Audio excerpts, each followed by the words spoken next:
एक व्यक्ति जिसके पास में अच्छी नौकरी है, सब कुछ है, टाटा म्यूचुअल फंड में वो मैनेजर की पोस्ट पर है, लेकिन जब वो टाटा म्यूचुअल फंड में मैनेजर की पोस्ट पर होता है तो वहीं पर एक लड़की काम करने के लिए आती है। और वो लड़की जब वहाँ पर काम करती है तो कुछ दिन वहाँ पर रहती है, तो जो मैनेजर होता है वो उस लड़की से नज़दीकियाँ बनाने लगता है और इत्तेफाक से इन दोनों के बीच में जो रिश्ते होते हैं वो बन भी जाते हैं। लेकिन दोस्तों, जैसे जैसे समय गुजरता है, वक्त बीतता है, जो लड़की के माता पिता होते हैं उन तक भी ये बात पहुंचती है कि उनकी लड़की किसी अधेड़ उम्र के व्यक्ति के साथ में संबंधों में है, उसके साथ में एक तरीके से रिश्ते में जा रही है। तो कहीं ना कहीं माता पिता भी उस लड़की को बहुत ज़्यादा समझाते हैं, लेकिन जब माता पिता लड़की को समझाते हैं तो लड़की की समझ में आ जाता है। माता पिता उस लड़की को अपनी इज्जत का वास्ता देते हैं, सब कुछ वो लड़की समझ जाती है और वो लड़की उस अधेड़ उम्र के मैनेजर से कहती है कि वो तुम्हारे साथ रिश्तों में रहना नहीं चाहती। उसके बाद में उस लड़की के जो माता पिता होते हैं वो अपनी बेटी की बहुत ही खुशहाल तरीके से धूमधाम से शादी कर देते हैं। और शादी करने के बाद में जब वो लड़की अपने मायके चली जाती है तो ये जो मैनेजर था ये फिर भी उसको कॉल करता और लगातार उसको कॉल करके परेशान करता। इस तरीके की ये सारी चीज़ें चलती रहती है।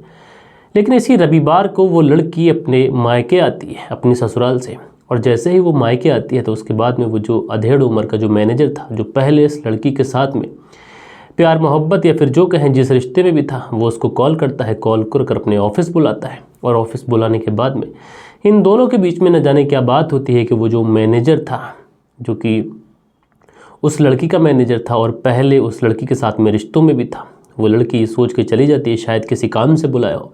लेकिन उसके बाद में वो जो मैनेजर था वो उस लड़की की चाकुओं से गोद कर हत्या कर देता है। वो हत्या सिर्फ इसलिए करता है क्योंकि वो उस लड़की से शादी करना चाहता था और लड़की अपने माता पिता के कहने पर कहीं और शादी कर चुकी थी और उस पति के साथ में खुशहाल ज़िंदगी बिता रही थी।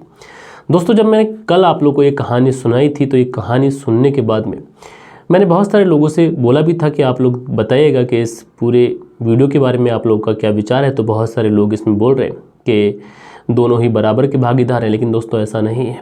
हो सकता है कि वो लड़की उस व्यक्ति को समझाने के लिए गई हो और उस व्यक्ति ने उस लड़की को समझने की बजाय उसे एक तरीके से रास्ते से हटाने का प्लान बना लिया और गुस्से में बेकाबू होकर उसने उस लड़की की हत्या कर दी। क्या उस व्यक्ति को यह हक था कि वो उस लड़की की हत्या करे? दोस्तों, इस व्यक्ति को कड़ी से कड़ी सज़ा मिलनी चाहिए। बहरहाल दोस्तों, आज की जो घटना आप लोग सुनेंगे ये घटना और भी ज़्यादा आप लोग को हैरान करेगी। इसमें एक 50 साल का बुजुर्ग व्यक्ति अचानक घर से गायब हो जाता है और जब पुलिस उस बुजुर्ग व्यक्ति को ढूंढती है और जब उस बुजुर्ग व्यक्ति से एक तरीके से उसके घर परिवार वालों की मुलाकात होती है तो जो बुजुर्ग व्यक्ति जिस हाल में होता है, यकीन मानिए दोस्तों, आप लोग भी सुनेंगे तो सुन के हैरान हो जाएंगे। तो क्या हुआ था इस पूरी घटना के अंदर, परत दर परत, पॉइंट टू पॉइंट विस्तार से मैं आप लोग को बताऊंगा। बस आप लोग इस वीडियो में अंत तक बने रहिएगा और कल के दिन आप लोग के जो भी प्यारे प्यारे कमेंट्स हैं ये सारे कमेंट्स मैं वीडियो के अंत में पढ़ूंगा। आप लोग बस वीडियो के अंत तक बने रहिएगा। तो चलते हैं दोस्तों, ज़्यादा वक्त न लेते हुए सीधा कहानी की शुरुआत करते हैं। दोस्तों, रात के 10 बज चुके हैं। मैं हूं आप सभी का अपना शावेज मलिक और हाजिर हूं आप लोग के सामने फिर से एक क्राइम की कहानी को लेके, एक क्राइम की घटना को लेके। और आज की जो घटना मैं आप लोग को सुनाने जा रहा हूँ ये कहानी है उत्तर प्रदेश से। उत्तर प्रदेश का एक शहर है रायबरेली। और दोस्तों, इसी रायबरेली के अंतर्गत एक गांव पड़ता है दाऊदपुर गांव। और इसी दाऊदपुर गांव में एक व्यक्ति रहता है जिस व्यक्ति का नाम है मेडीलाल। उम्र लगभग 50 वर्ष के आसपास है। और दोस्तों, ये जो मेडीलाल है जिसकी उम्र 50 वर्ष है, इसके पिता का नाम सुकरू और इसका एक बेटा भी है सुनील। ये अपने परिवार के साथ में बहुत अच्छे तरीके से ज़िंदगी बिता रहा था, किसी चीज़ की कोई कमी नहीं, सारी चीज़ें ठीक ठाक। बेटा भी प्यार करता है, घर परिवार में बाकी लोग भी इस बुजुर्ग से अच्छे से बर्ताव करते हैं। बात कर रहा हूँ मैं 22 अगस्त साल 2023 की। और इसी 22 अगस्त साल 2023 की रात को जो मेडीलाल है ये अपने घर से निकलता है करीब 12 बजे के आसपास, लेकिन उसके बाद से कभी लौट कर नहीं आता है। जब अगले दिन सुबह घर परिवार वाले देखते हैं कि मेडीलाल कहाँ है, उठते हैं, उसके कमरे में जाते हैं तो वहाँ मौजूद नहीं होता है। अब घर परिवार वाले परेशान हो जाते हैं। पहले तो वो सोचते हैं कि सुबह सुबह हो सकता है कि कहीं निकल गए हों। अब उसके बाद में ये जो घर परिवार वाले थे इंतज़ार करते हैं, नाश्ता पानी बनता है, लेकिन जो मेडीलाल था ये अभी तक नहीं आया था। इसलिए अब घर परिवार वाले परेशान हो जाते हैं। इसलिए ये अपने जो लड़का था सुनील, ये अपने पिता को ढूंढने की कोशिश करता है। सब जगहों पर जाता है जहाँ पर उनका उठना बैठना, उन सारी जगहों पर जाता है, लेकिन कहीं से भी मेडीलाल का कोई पता नहीं चलता है। अब ये आस पड़ोस में जो मिलने वाले थे, जो रिश्तेदार थे, जिसके घर मेडीलाल जा सकता था, उन सारे घरों पर पहुंचता है, लेकिन हर जगह पर सिर्फ यही पता चलता है कि मेडीलाल को किसी ने भी नहीं देखा। अब घर परिवार वाले परेशान हो जाते हैं कि इसी में जो तारीख थी 21 से अब 22 आ चुकी थी और 22 तारीख को सुबह सुबह का वक्त था कि कोई व्यक्ति इस गांव से लगभग 100 मीटर दूर पर एक जंगल पड़ता है, एक बाग पड़ता है, उसी बाग की तरफ से निकल रहे थे। तो देखते क्या है कि यहाँ पर एक सफ़ेद चादर में लिपटा हुआ कुछ पड़ा हुआ है। अब जैसे ही वो लोग उस सफ़ेद चादर में लिपटे हुए सामान की तरफ बढ़ते हैं और जैसे ही उसको खोलते हैं तो देखते क्या है कि इसमें एक व्यक्ति का शव पड़ा हुआ है। अब जैसे ही उस शव को देखते हैं पूरे गांव में एकदम से हलचल मच जाती है। गांव में ये जो खबर थी ये आग की तरफ फैल जाती है और जैसे ही ये खबर गांव के अंदर फैलती है ये खबर सुनील तक भी पहुंचती है, जो बेटा सुनील था। अब सुनील भी दौड़ा दौड़ा भागा भागा उस जगह पहुंचता है तो देखता क्या है कि ये जो डेड बॉडी पड़ी हुई है, जो लाश पड़ी हुई है, ये किसी और की नहीं बल्कि ही उसके पिता मेड़ीलाल की है, जिनकी उम्र 50 वर्ष। अब जैसे ही सुनील अपने पिता की इस तरीके से डेड बॉडी देखता है, इस तरीके से उनकी निर्मम हत्या की गई थी, वो तुरंत पुलिस को कॉल करता है। अब पुलिस भी दौड़ी दौड़ी मौके पर पहुंचती है। जब पुलिस वहां पर पहुंचती है तो वहां पर लोगों का एक हुजूम खड़ा हुआ होता है। पुलिस जैसे तैसे कर उस हुजूम को चीरते हुए आगे बढ़ती है और जो शव था तुरंत शव को अपनी कस्टडी में लेती है। जो पूरा क्राइम सीन था उसको बहुत बारीकी से जांचती है, परखती है। पुलिस ये देखने की कोशिश करती है कि शायद कातिल ने यहाँ पर कोई सुराग छोड़ा हो, लेकिन पुलिस की तफ्तीश में चीज़ें सामने आती हैं वो ये होती है कि जो व्यक्ति है मेड़ीलाल, जिसकी उम्र 50 वर्ष है, उसकी हत्या यहाँ पर नहीं की गई, यानी हत्या कहीं और की गई है। उसके बाद उसके शव को यहाँ पर फेंका गया है। उसके बाद पुलिस उस शव को अपनी कस्टडी में लेती है और सीधा शव को पोस्टमार्टम के लिए भेजती है। इधर जो आस पड़ोस के लोग थे उस समय सारे लोगों से पूछताछ करती है कि कौन पहले आया था, किसने क्या देखा। सारे लोग अपनी अपनी बातें बताते हैं, अपने अपने बयान लिखवाते हैं, लेकिन इतने में ही जो सुनील था, ये सुनील पुलिस के सामने आता है, जो मेड़ीलाल का बेटा है, और ये पुलिस से कहता है कि साहब मुझे पता है कि मेरे पिता की हत्या किसने की है। अब जैसे ही पुलिस ये बात सुनती है कि इस बेटे को पता है कि उसके पिता की हत्या किसने की है, ये तुरंत सुनील से पूछती है कि बताइए किसने की है। तो सुनील बताता है कि साहब एक महिला है जिसका नाम गीता है, उस गीता ने ही मेरे पिता के साथ में कुछ ना कुछ किया है। अब जैसे ही गीता का नाम आता है तो पुलिस जो थी वो आस पड़ोस के लोग जो वहाँ पर मौजूद होते हैं उन सब से पूछती है कि गीता कौन है। तो जो गांव के लोग होते हैं वो एक अलग कहानी बताते हैं। वो बताते हैं कि साहब गीता नाम की एक महिला जो कि इसी गांव में रहती है और उसकी एक 19 साल की बेटी भी है। दरअसल जो मेड़ीलाल है, जिसकी उम्र 50 वर्ष है, जिसका कत्ल हो चुका है, उसके और गीता के नाजायज़ संबंध हैं, अवैध रिश्ते हैं। अब जैसे ही ये बात सामने आती है पुलिस तुरंत गीता को अरेस्ट करती है शक के आधार पर और उसे पुलिस थाने लेके आती है। और पुलिस थाने लेके आने के बाद में अब गीता से पूछताछ शुरू करती है। अब गीता को जब फ्रंट सीट पर बिठाला जाता है, उसकी जो बेटी थी उसको भी लेके आया जाता है। अब जब इन दोनों से पूछताछ की जाती है तो एक अलग बात सामने आती है। दरअसल जो गीता है ये पुलिस को बताती है कि जो मेड़ीलाल है उसके मेरे साथ में अवैध संबंध थे, ये बात सच है। लेकिन उसके बाद पुलिस पूछती है कि ठीक है अवैध संबंध थे, लेकिन कत्ल करने के पीछे क्या वजह थी। तो जो गीता बताती है कि जो मेड़ीलाल था उसके मेरे साथ में अवैध संबंध थे, वो अक्सर मेरे घर आता जाता था और जब वो आता था तो हमारे बीच में वो सारी चीज़ें होती थी जो एक पति पत्नी के बीच में होना चाहिए। ये सारी चीज़ें होती रहती हैं, वक्त गुजरता रहता है। लेकिन मेरी एक बेटी है साहब जो तुम्हारे सामने बैठी है, इस बेटी की उम्र 19 साल के आसपास है। अब जो मेड़ीलाल था मेरे साथ तो गलत काम करता ही था, लेकिन अब वो मेरी बेटी के साथ में भी एक तरीके से गलत हरकतें करना शुरू कर देता है। वो आए दिन मेरी बेटी को छेड़ता, कभी शराब के नशे में आता तो मेरी बेटी को छेड़ने की कोशिश करता। अगर मैं कभी घर पे नहीं होती तो उसका नाजायज़ फ़ायदा उठाने की कोशिश करता। मेरी बेटी लगातार इन चीज़ों का विरोध करती। जब चीज़ें हद से ज़्यादा गुजर जाती हैं तो एक दिन मैं मेड़ीलाल से कहती हूँ कि तुम जो मेरी बेटी के साथ कर रहे हो वो ठीक नहीं है। मैं मेड़ीलाल को बहुत समझाती हूँ, बहुत एक इत्मीनान से बैठकर उसको बताती हूँ कि वो मेरी बेटी है, तुम्हारी बेटी के समान है, उसके साथ में ये सारी चीज़ें जो तुम कर रहे हो ये ठीक नहीं है। लेकिन जो मेड़ीलाल था उसके ऊपर किसी भी बात का कोई असर नहीं होता है। वो लगातार मेरी बेटी के साथ में गंदी हरकतें करने लगता है। अब उसके बाद में एक दिन मैं और मेरी बेटी हम दोनों आपस में बात कर रहे होते हैं कि इस मेड़ीलाल का क्या किया जाए। उसके बाद में हम दोनों फैसला करते हैं कि क्यों ना इस मेड़ीलाल को इस दुनिया से हमेशा हमेशा के लिए विदा कर दिया जाए, क्योंकि अगर ये होगा तो हमें ऐसे ही परेशान करता रहेगा। उसके बाद में हम लोग 21 अगस्त साल 2023 को मेड़ीलाल को अपने घर पर बुलाते हैं रात के करीब 11 बजे के आसपास। और मेड़ीलाल जब हमारे घर पे आता है तो पिछला दरवाज़ा माँ खोलती है। उसके बाद में मेड़ीलाल को घर के अंदर लेके आते हैं और उसके बाद में लाठी और डंडों से उसे जब तक पीटते हैं कि जब तक उसकी मृत्यु नहीं हो जाती। उसके बाद में उसके जिस्म पर चाकुओं से इस तरीके से वार भी किया जाता है। अब लगातार जब उसके ऊपर वार किया जाता है तो मेडीलाल, जिसकी उम्र 50 वर्ष हो चुकी है, दो महिलाएं जब उसके ऊपर टूट पड़ती हैं तो मेडीलाल जो था वो उन दो महिलाओं से पार पा नहीं पाता है और मौके पे ही दम तोड़ देता है।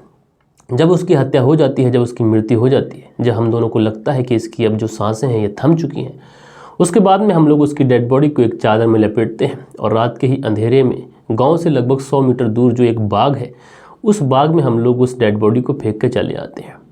वाकई ये दोनों महिलाएं, ये माँ बेटी जब पुलिस को ये बात बताती हैं तो पुलिस भी बड़ी हैरान होती है। पुलिस सोचती है कि अगर मेडीलाल तुम्हारी बेटी को परेशान कर रहा था, तुम्हारे साथ में उसके रिश्ते थे ही, तो तुम अगर चाहती थी वो तुम्हारी बेटी को परेशान ना करे तो तुम पुलिस का सहारा ले सकती थी कुछ और, लेकिन क्राइम करने की क्या ज़रूरत थी। किसी को मारने का अधिकार किसी को नहीं है। पुलिस और कानून इसीलिए है ताकि आम इंसान कानून को हाथ में ना ले। बहरहाल दोस्तों, इन्हीं दोनों माँ बेटियों की तहरीर पर इन दोनों को गिरफ्तार किया जाता है और गिरफ्तार करने के बाद में संबंधित धाराओं में इन दोनों को जेल भेजा जाता है। अब दोस्तों, ये जो कहानी थी ये एक ऐसी कहानी थी कि इस कहानी के अंदर एक व्यक्ति जिसकी उम्र 50 साल है, वो एक महिला के साथ में अवैध संबंधों में तो है ही, लेकिन उसके बावजूद भी वो उसकी बेटी पे भी गलत नज़र रखने लगता है। और इसके बाद में ये दोनों माँ बेटी होती हैं, वो एक ऐसा क्राइम का रास्ता चुनती हैं कि जिसकी वजह से ये जो व्यक्ति था वो इस दुनिया को हमेशा हमेशा के लिए अलविदा कह देता है।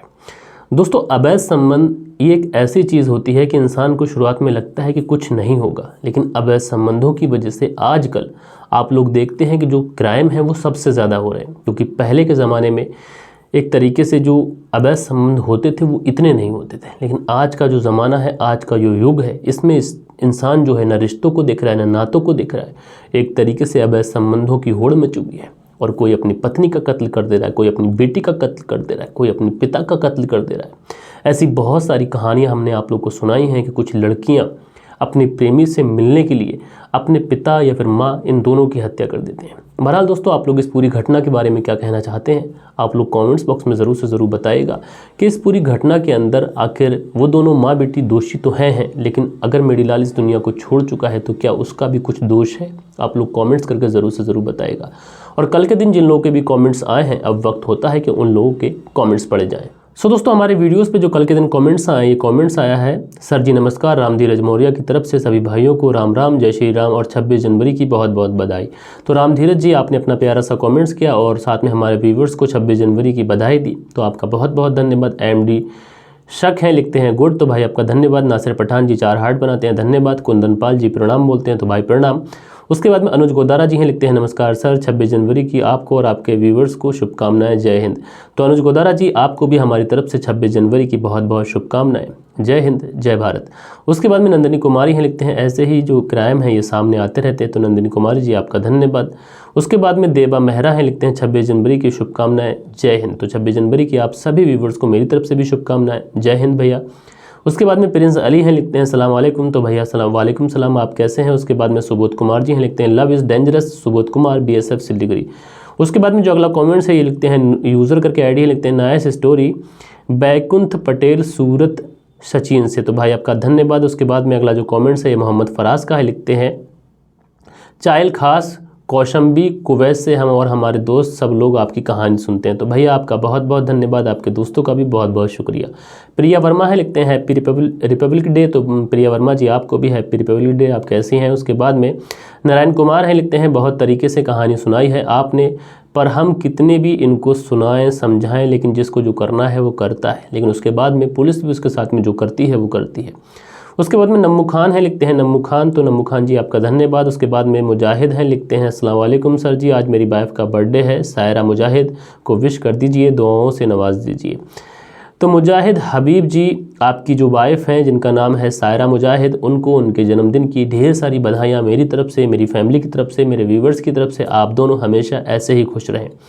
उसके बाद में नारायण कुमार है, नेपाल से हमारी कहानी सुनते हैं, भैया धन्यवाद। उसके बाद में आयुष हैं, लिखते हैं सर लड़की भी काफ़ी अच्छी थी, फ़ोटो देखे थे मैंने।